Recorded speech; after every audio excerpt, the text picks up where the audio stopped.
You ask Tiger to solve. This deals with linear equations with one unknown. The final result is d equals -4/3. Let's solve it step by step. Group all d terms on the left side of the equation. Subtract 3d from both sides. Group like terms.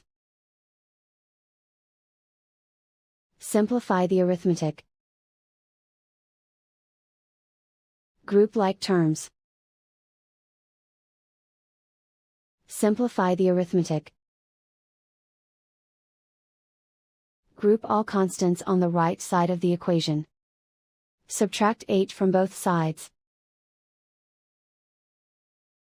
Simplify the arithmetic.